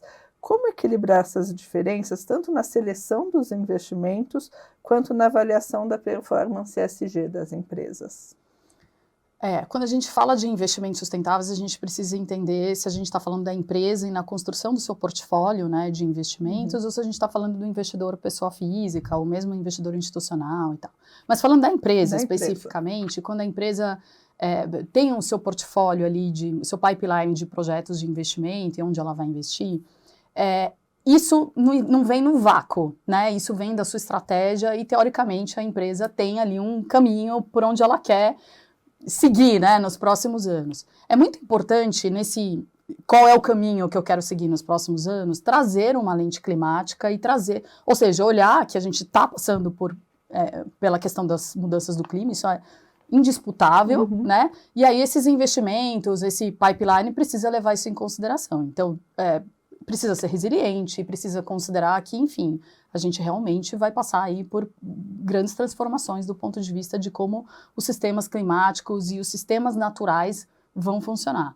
E aí trazer a questão social também. E isso, regionalmente, também pode variar muito. Se a gente pega uma lente de IDH, por exemplo, Índice de Desenvolvimento Humano, para os diferentes municípios, para as diferentes regiões que aquela empresa opera ou pretende operar, isso pode dar um cardápio de possibilidades, né, na hora de escolher o que priorizar. Mas ainda assim fica a pergunta, como eu priorizo? E toda empresa tem esse desafio. Como eu priorizo? Toda empresa vai ter necessidades de investimento muito maiores do que ela tem recursos para financiar. É como a gente tem desejos infinitos, né, e possibilidades muito limitadas para aquilo que a gente consegue obter. Então a gente precisa priorizar. A empresa também. Ela vai ter desejos de investimento infinitos e ela vai ter que priorizar. Agora, é importante na hora de desenhar esse pipeline, trazer essas lentes de sustentabilidade, porque isso vai impactar a competitividade, não é porque a gente gosta do tema, então a gente está falando, não, tem que fazer porque a gente gosta. Não, já existem uma série de fatos econômicos que nos mostram que isso é importante para a competitividade do negócio. Então, isto posto, essa lente precisa estar presente. E ainda assim vai ser necessário priorizar. Então, aí é importante a gente trazer o conceito da materialidade, porque a materialidade nos ajuda como gestores, como membros de conselho, a decidir, então, o que faz mais sentido para o negócio. Então, aqui eu estou falando da materialidade, que é um conceito que vem da contabilidade, que nos ajuda a olhar o que é material, né, o que é relevante, o que é importante para as minhas perspectivas econômicas de longo prazo, para a minha capacidade de gerar fluxo de caixa, né, para a minha capacidade de manter o meu negócio operando. Este é um olhar muito básico, digamos assim, é o arroz com feijão da materialidade. Aí tem, esse todo mundo deveria fazer, né? Então, na hora de pensar qual é o investimento sustentável, trazer esse olhar da materialidade. E a materialidade nos ajuda também a trazer essa diferenciação regional que você estava dizendo, porque eu opero como empresa em várias regiões do mundo. Questões materiais do Brasil vão ser diferentes das questões materiais nos Estados Unidos, que vão ser diferentes das questões na França, diferentes da China, né? Então, por isso que a materialidade é importante, porque ela nos ajuda a filtrar o que vai ser material em termos de risco para o meu negócio nas diferentes localidades em que eu opero. Aí, se você quiser trazer um chance, né? Bom, já fiz o arroz com feijão, agora eu quero trazer aquele bife acebolado, né? O que seria esse chance? Daí seria o conceito da dupla materialidade que a União Europeia tem trabalhado, que é, você pode olhar também como seus negócios impactam essas questões dos nossos tempos. Então, como o meu negócio pode contribuir positivamente ou negativamente para grandes questões, né, socioambientais atuais. Mas não dá para fazer tudo, então se não dá para fazer tudo, vamos ficar com essa materialidade básica, porque ela nos ajuda a priorizar, né, e conciliar as necessidades do negócio com as necessidades das diferentes regiões e diferentes comunidades nas quais a empresa opera. E foi muito interessante o que você falou da questão da materialidade, a questão também da dupla materialidade, que acho que talvez um grande desafio das empresas agora também está sendo medir o seu impacto, né? Porque assim, veio a onda ESG, então todo mundo reporta dados ESG, todo mundo começa a construir uma matriz de materialidade, mas assim, medir o impacto acaba sendo mais difícil, né? E daí você estava falando da questão das diferentes regiões, uma coisa que quando a gente pensa em finanças sustentáveis, a gente olha, por exemplo, taxonomia da União Europeia, energia renovável. Lógico que lá assim, é um grande ponto, igual aqui no Brasil é um grande ponto, mas a gente tem que olhar os nossos riscos locais também, né? Porque lá um projeto solar consegue financiamento imediato, aqui a gente tem que olhar o risco ambiental, porque assim, você vai o quê? Tirar a vegetação da caatinga para colocar um projeto solar? Tem que ter um estudo de impacto, né? Então, nessa questão, assim, pensando a estratégia da empresa, o que faz sentido, como que você vê esse mercado de finanças sustentáveis evoluindo? Não só uma questão de greenwashing, mas assim, as empresas fazendo investimentos que de fato têm a ver com o negócio delas mesmas, né? E daí acho que entra o papel importante, talvez, do verificador, que faz o relatório de second part opinion, para mostrar que faz sentido. Como que você vê a genuinidade desse mercado evoluindo no Brasil? Eu vou dar minha opinião, mas depois quero ouvir a opinião da Lu. Estou curiosa para ouvir a opinião dela. Mas é o seguinte, da forma como eu vejo, nesse momento, a gente está numa...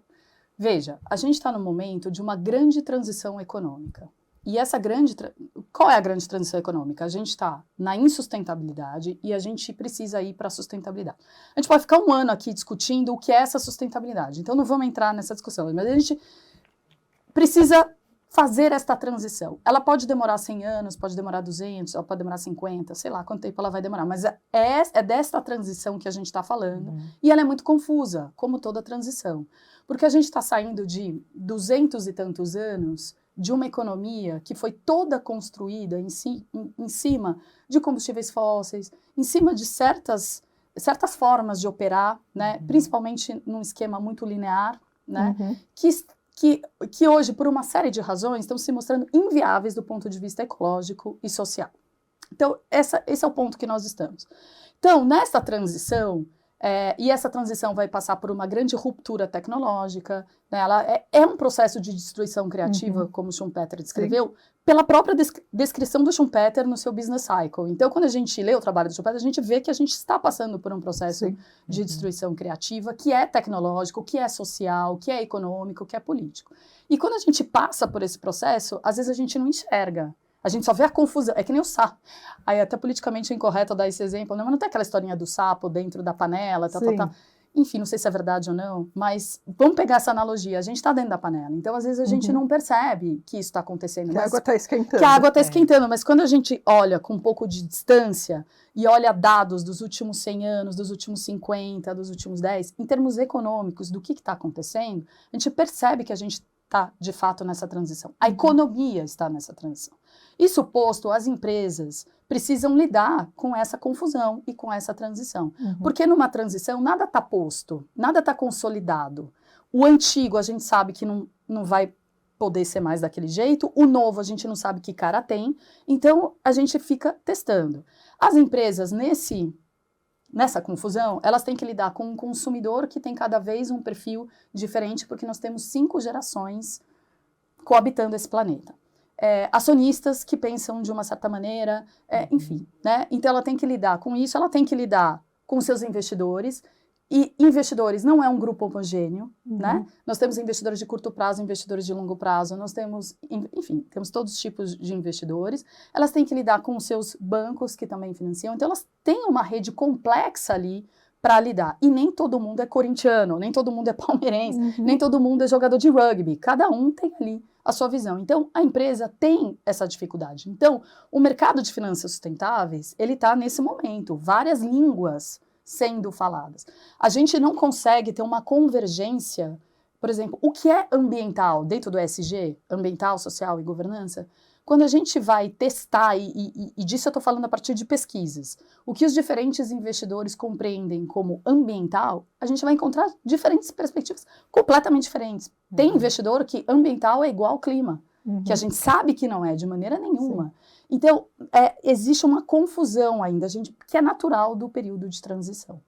E as taxonomias, elas vêm justamente tentar organizar um pouco essa confusão. Pessoal, vamos tentar, pelo menos, combinar aqui o que é ambiental, o que é... Aí a União Europeia vem e traz 6 objetivos ambientais. Aí a gente vai para uma outra taxonomia que traz que é só clima. Então, até dentro das próprias taxonomias, a gente não tem uma linguagem única. Claro, porque precisa refletir a própria necessidade do país. Então, tá tudo bem. Só que elas precisam dialogar num nível internacional minimamente. Então, nós temos muitos desafios ainda acontecendo nesse mundo das finanças sustentáveis. E as empresas nisso tudo?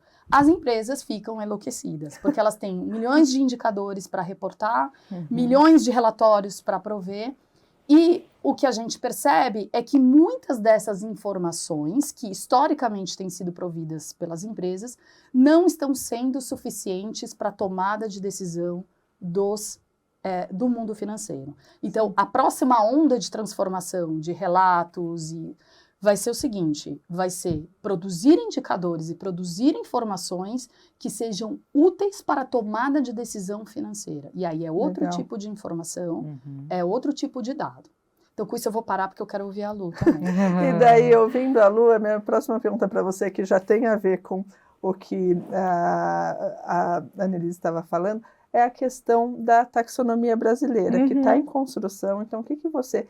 Conta para a gente um pouco dessa taxonomia e o que você espera após a implementação dessa taxonomia, que a ideia é ajudar um pouco da bagunça, não é criar outra bagunça, né? Não, super concordo com a Annelise. O governo, ele anunciou a criação da taxonomia em setembro do ano passado, fez uma abertura de consultas públicas, a gente participou, mandando as nossas contribuições. Obviamente que ele teve uma inspiração grande na taxonomia da União Europeia, mas não somente, porque acho que a Annelise trouxe uma coisa super importante, que são os aspectos que atingem o Brasil especificamente, que é diferente da União Europeia. Obviamente que impacta as exigências, principalmente para o mercado de exportação, as questões de cobranças ambientais, sim, mas a gente tem características no Brasil que se assemelham mais com a América Latina, né? Então a gente também vai beber um pouco da fonte da taxonomia da Colômbia, do México também recentemente, porque a gente tem aspectos sociais que são completamente diferentes do que a gente encontra na União Europeia, né? Eu acho que ela deve sair até o final do ano, e eu acho que a taxonomia é um instrumento fundamental para trazer essa padronização, trazer transparência para a gente evitar o greenwashing, o social washing e tudo mais, porque eu acho que tem uma confusão, e no meio dessa confusão quanto você não vê hoje de notícias de empresas que declararam metas e depois as metas são questionadas, ou a litigância que vem climática, a litigância social em cima dessas questões, né, de empresas que acabam movendo a economia e que são responsabilizadas por aquilo que declararam. Então, acho que a taxonomia vai ajudar bastante.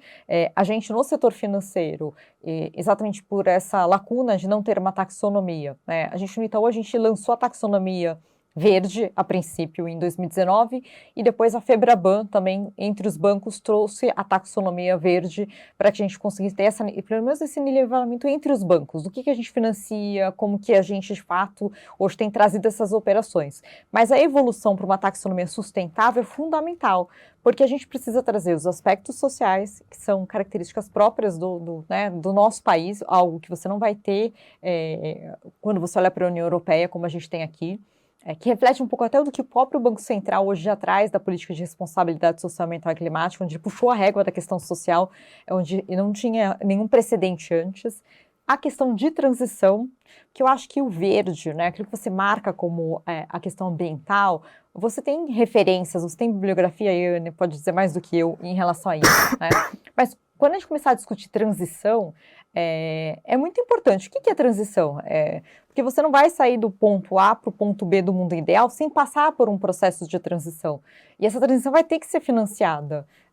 E você vai ter que medir o impacto daquilo, dele sair do ponto A para o ponto B, e o que ele vai. Porque, principalmente para o climático, o que a gente vê hoje é que tem mais perguntas do que respostas. Uhum. Então, ou vai ter que ter mudança do processo de produção, e aí vai ter que ter muita inovação em tecnologia para alguns setores, ou você vai ter que mudar a matéria-prima, e tem muitos que nem matéria-prima ainda existe como solução para você fazer essa substituição, né? Então, mais esse ingrediente na confusão que a Annelise trouxe, para a gente pensar na questão da transição e de como que a taxonomia vai ajudar nesse processo, né? Então, isso de fato tem impacto. Assim, hoje, o setor financeiro tem se aprofundado muito nessa questão, porque a gente não é só procurado para a emissão de dívida ou para entender qual a melhor linha para ele, mas muitas vezes ele quer entender como eu faço isso, como eu estabeleço um plano, né? Uma das coisas que a gente mais vem fazendo hoje com os nossos clientes é o advisory, que é sentar, entender, porque a gente estudou os 9 setores carbono intensivo, a gente entende um pouco quais são os desafios da descarbonização, ainda não profundamente, porque acho que é tudo novo e tudo em evolução.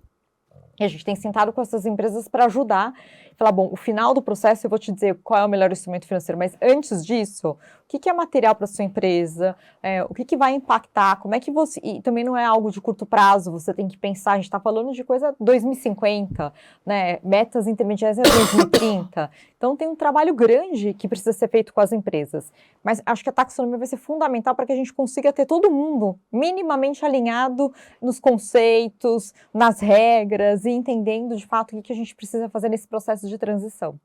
Legal, não, é legal você falar isso, Lu, porque se a gente está falando de novas tecnologias, e às vezes assim, a tecnologia ela pode até existir, mas a gente tem que entender que ela é muito cara, que a empresa que não está disponível em escala, então também entender a realidade da empresa, que às vezes as pessoas elas tendem a cobrar um avanço que, mas gente, se a empresa fizer isso, ela pode deixar de existir, porque economicamente ainda não é viável, né?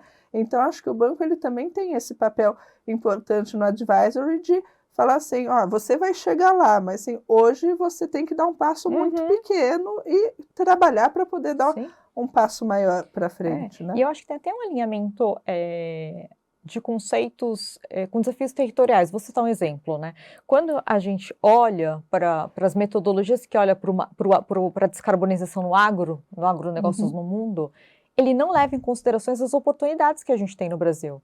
Então, se você pega as regras ali, os cenários traçados pelo IPCC, não vai dialogar com as práticas sustentáveis do agro. Não só no Brasil, mas na América Latina, a gente tem um potencial do agro ser zero emissor, ou seja, ele tem a potencial de capturar a emissão. A gente tem modos de produção onde você consegue contribuir nesse processo de captura de carbono da atmosfera e reter no solo.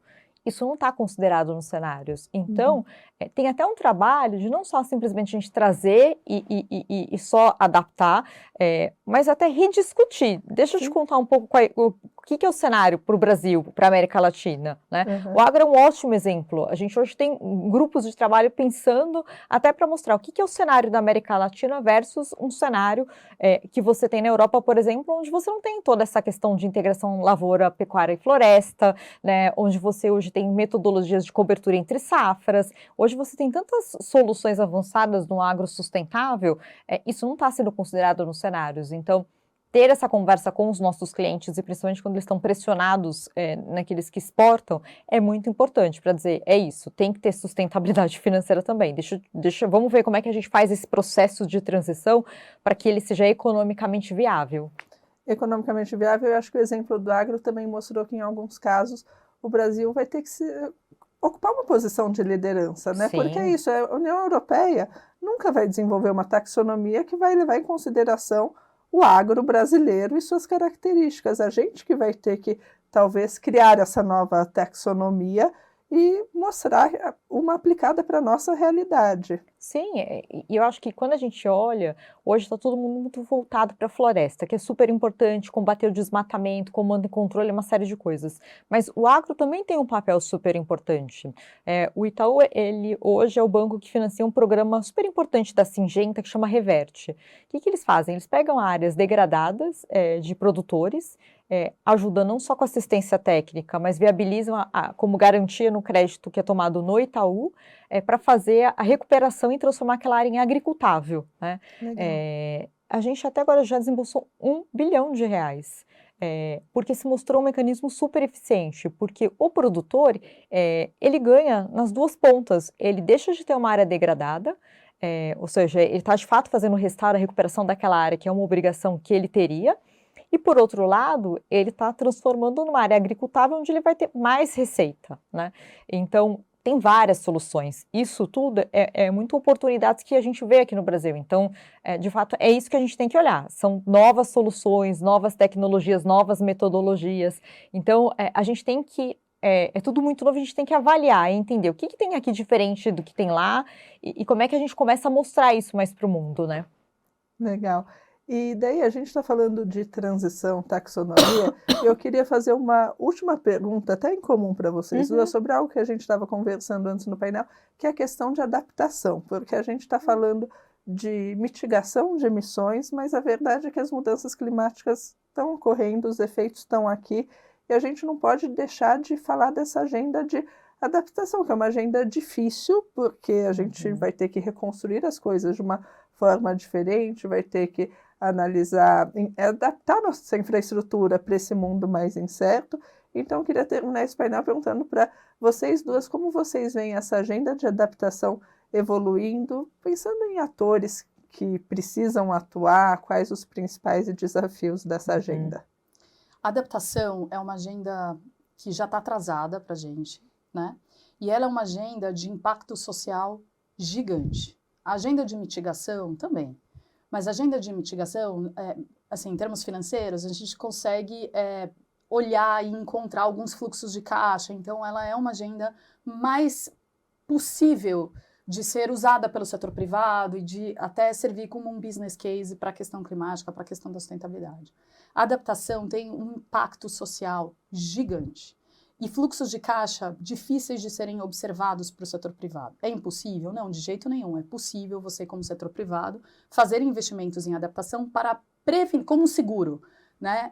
Para prevenir perdas maiores para o seu negócio, caso você não se engaje na estratégia de adaptação de um certo município ou de da certa região que você opera. Mas ela é prioritariamente uma agenda de impacto social, e ela é uma agenda profundamente integrada com a economia do país. Então, algo que acontece numa certa localidade, sei lá, uma seca histórica no Amazonas, ou uma enchente histórica no Rio Grande do Sul, o impacto não fica, o impacto econômico não fica restrito àquelas localidades, porque ele se dá a vários vasos de comunicação com a economia do país. E os impactos sociais da adaptação são gigantes, né? Porque isso leva você tem que investir em saúde pública, realocação de pessoas, perda de escolaridade, né? Porque as crianças ficam fora da escola por um tempo. Enfim, você tem um impacto em cadeia gigante. Isso posto, é urgente a gente pensar em termos de política pública, como a gente financia e viabiliza os planos de adaptação. Não é fácil, porque a gente não conseguiu nem fechar a conta da mitigação, que dirá da adaptação. Agora, me parece que a gente precisa pensar com muita racionalidade onde a gente pode usar o dinheiro do setor privado de uma forma mais eficiente para salvar dinheiro do setor público, para impulsionar essa agenda de adaptação, dado o impacto social das políticas de adaptação. Mas tudo que a gente faz nesse país, qualquer plano, em qualquer ministério, em qualquer coisa que a gente faz nesse país, a gente deveria trazer uma lente de adaptação e pensar, bom, como nós vamos ajudar esses municípios, né, ajudar esses estados a se adaptarem às mudanças do clima, porque os impactos serão tremendos, né, do ponto de vista de perda de bem-estar social, se a gente não fizer isso. Legal, obrigada. Eu concordo com a Annelise que é importantíssima essa lente da adaptação. Quando eu olho para a necessidade, e os municípios, né? Acho que recentemente a questão do Rio Grande do Sul desvendou o quão atrasados estamos em elaboração dos planos de adaptação dos municípios, mas mesmo aqueles que estão avançados, você vê que pouco foi direcionado de investimento público para o processo de adaptação. Mas quando você olha o tamanho do desafio, o dinheiro público não vai ser o suficiente para fazer isso, vai precisar de mais recurso privado, né? E eu acho que a gente tem muita ajuda privada em políticas públicas hoje, uma série de parcerias público-privadas e uma série de coisas que acontecem com os empresários locais. Isso também tem que ser uma lente do poder, do privado, quando apoia o poder público. Eu acho que tem que ser uma agenda conjunta, né? Porque eu acho que o aspecto social e o aspecto econômico, a conta é muito cara, né? Se a gente for olhar Rio Grande do Sul, que eu acho que é uma situação que a gente está passando agora, né? Se fala em mais de uma década para reconstruir o Estado e você tem muitos empreendedores hoje que perdeu tudo, você acabou com o negócio, né? E assim, quanto isso você vai colocar de recursos? Já tem um plano, né? Porque o que eu mais vejo é uma série de anúncios, mas eu não escuto em nenhum dos anúncios a fala do quanto de adaptação está previsto nos projetos, né? E aí você começa a ter vários outros efeitos, né? Porque você vai tem um aspecto econômico, você começa a ter refugiados climáticos, você começa a ter um impacto que vai contaminando todo o entorno, né? Pensar um pouco como é que você potencializa a economia local. Então, tem que ter um olhar todo, acho que é a primeira vez que a gente passa por uma coisa na proporção do Rio Grande do Sul. Acho que teve a grande seca e que parece que está vindo novamente esse ano, né? Mas acho que na proporção que foi o Rio Grande do Sul, como é que a gente tira dessa situação agora um grande aprendizado, né? Porque você tem que pensar, não é só agora, que as pessoas estão saindo da mídia, as pessoas já estão se acostumaram com o que aconteceu, mas tem uma reconstrução para ser feita, tem um apoio do privado. Como é que a gente colabora já trazendo essa visão adaptativa no curto, mas no médio e no longo prazo também? Tem muita coisa que vai precisar ser feito ali, pensando no futuro. E a gente já sabe que o Rio Grande do Sul é uma área que vai ter mais incidências de chuva, mais incidências como foi o ano passado, em setembro do ano passado, e aconteceu novamente, né? Então, tem que ter uma união do público e do privado e um entendimento de ambas as partes, que tudo que for feito agora em detrimento da população, de uma forma geral, tem que ter essa lente. Posso complementar uma coisa que eu acho importante também nessa ótica? Eu acho que tem 2 elementos que eu gostaria de complementar. O primeiro é que, no fundo, a gente precisa, cada pessoa individualmente, precisa se conscientizar da importância desse tema. Não adianta, ninguém vai fazer isso pela gente, né? E também se engajar nesse debate político, porque enquanto isso não estiver no debate político, acho que eu nunca vi, né, numa campanha política, alguém falar, não, olha, adaptação é super importante. Já é difícil falar de mitigação, já é difícil falar de mitigação. Então, assim, nós precisamos cobrar isso. E por que nós precisamos cobrar isso? Porque isso vai impactar a nossa vida, já está impactando a vida de cada um de nós. Então, acho que esse é um elemento que deveria estar presente em qualquer discussão política no Brasil. Esse é um ponto. O segundo ponto que eu queria comentar rapidinho é que eu participei de um projeto em que nós trabalhamos com 10 municípios brasileiros que tinham planos de soluções baseadas na natureza, que é uma forma de você fazer adaptação. E aí, o meu trabalho especificamente era um trabalho de ajudar no modelo de financiamento desses municípios para poder implantar essas soluções baseadas na natureza que iam ajudar a adaptação muito no nível local mesmo, municipal. E nós encontramos dificuldades de ordem institucional que precisa mesmo de uma mobilização da sociedade local. Por exemplo, a lei de licitação local não permite que na hora de você fazer uma obra de infraestrutura, você possa fazer licitação para mudas ou para assistência técnica, né? Só permite infraestrutura cinza, por exemplo, né? Ou marrom, como queira chamar. Então, tem coisas desse tipo que muitas vezes inviabilizam que esses planos se concretizem na realidade, que são coisas muito da vida prática do agente público que está ali trabalhando com esses projetos de adaptação. Então, a gente precisa, não é só de dinheiro, é isso que eu quero dizer. E, pelo amor de Deus, dinheiro precisa. Não estou dizendo também que não é fundamental, não me entendam mal. Mas, além disso, a gente precisa de uma transformação institucional que passa por cada nível, no nível municipal, estadual e federal. Então, vai necessitar de um engajamento mesmo de toda a sociedade brasileira. Legal, obrigada, Annelise. Luciana, Annelise, obrigada. Obrigada a todos vocês que estiveram com a gente nesse painel.